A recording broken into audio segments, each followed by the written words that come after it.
I'm sorry.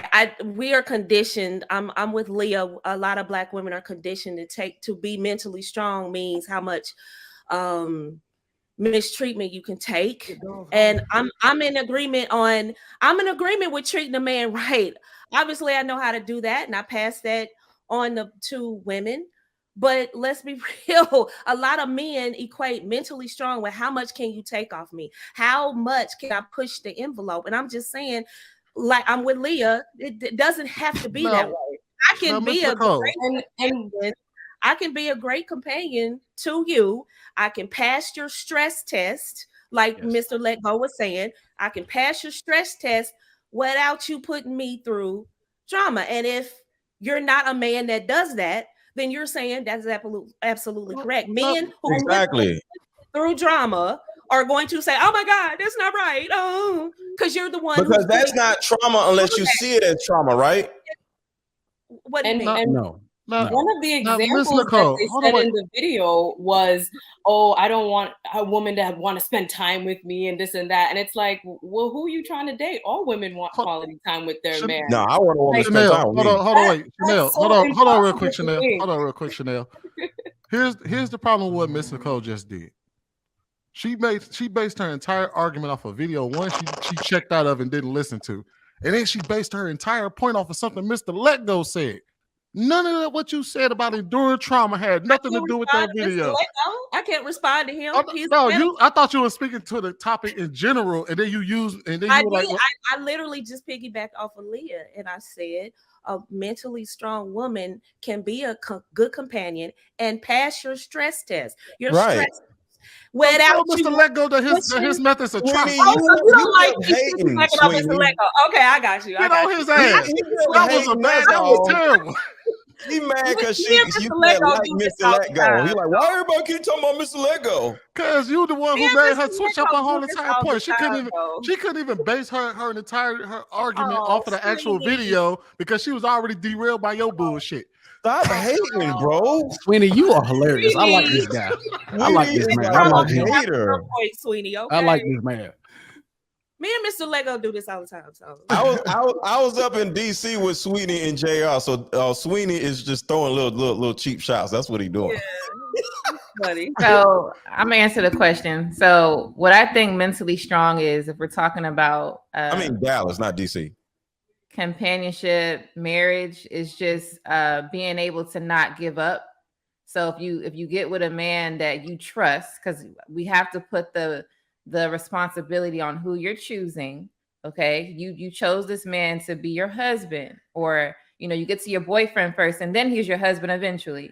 So if you're trusting him to do that, then you need to trust the whole process and don't give up, which means don't break up, divorce, and all of those things. So mentally strong, able to go through with the wind, right? Just like the vows say, for better or for worse. Keep that in your mind when you're going through things. That is mentally strong.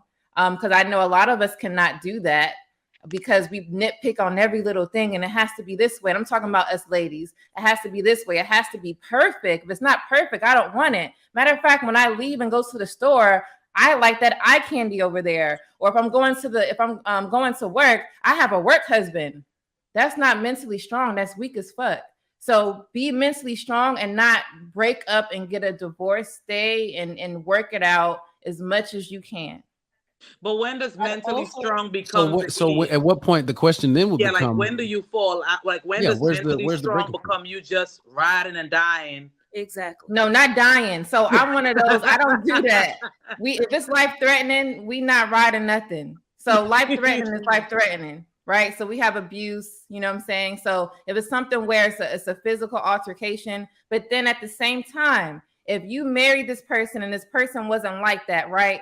10 years later, this person now becomes abusive, but he was never like, I'm gonna use the man. He was never like that. Why is it that we as women can't say something is wrong with my husband, right? He wasn't this person. What happened to him? So we have to go and think about mental health. Is he depressed? Why would he sit here and put his hands on me, right? And things in that nature. Is something wrong with the person? But a lot of us, we don't like to dig deep and to understand what's actually going on in somebody's brain to do something so crazy. But we don't we don't give it the benefit of the doubt and be like, let me go get this person some help first before I throw in the towel, right? So you get the person some help, see if that works out, you know, and see if something happened, and then we'll figure out, oh, okay, well, this person did this because he's depressed over these things that he never overcame. So let me throw you a direct question. I'm not saying you staying with somebody that's keep hitting you. No, of course, you don't stay with somebody like that. I'm saying that you have to give these people, if you marry that person, I'm not talking about a random ass person. You married them. So you need to go and take what, for better or for worse, and go get that person some help. Remove yourself from the situation. See if that changes, resolves. Because if he was never like that, that means something is happening. And this is mentally strong, what I'm talking about. So does this same rhetoric apply? So I give you the abuse part. I give you that. If you're 10 years, whatever, give you that. If you discover, however, that this brother has had a 8 or 7-year side piece, are you extending that same grace to him? So if you're with a man, you're saying that messed around. If you as a woman are married to a man, you discover all accounts he does everything he's supposed to do, pays bills, he's a stand-up guy. We're not talking about abuse in the physical sense. If you discover that if your marriage has hit the 10-year mark and that for 8 of the 10 years he's had an affair that's been going on that long, are you going to then investigate why he's doing this? Or are you going to pack your bag and get the hell on out of Dodge? So it depends on the person and what their religious beliefs are, right? So if a person understands, I'm just being real here, we all believe in different things. We do know the term out there, polygamy, is out, right?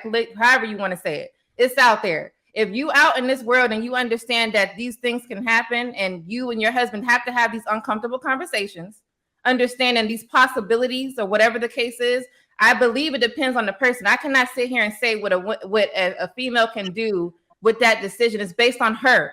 I can't sit here and say, okay, well, he has a break baby or whatever the case is, and you're staying. That's up to that lady.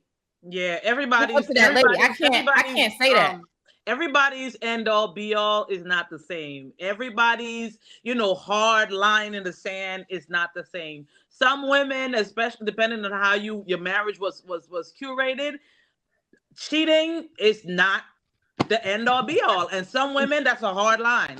You do it one time, exactly. It's and like, that's it. So it's very, it's very. It's always funny when I'm not telling women to stay in abusive relationships. I'm telling her to get out and protect herself. That's what I'm doing. But you can't tell because then that would be that's not right. I'm not telling women to stay in physical abuse. I'm sorry, you can, but I'm not. Physical abuse. It's always funny when this question comes up about women, should they stay or go, but men rarely ever stay if they're cheated on. Why? Men, for the most part, never ever stay. So are they mentally strong for? No, not when you cheat on. So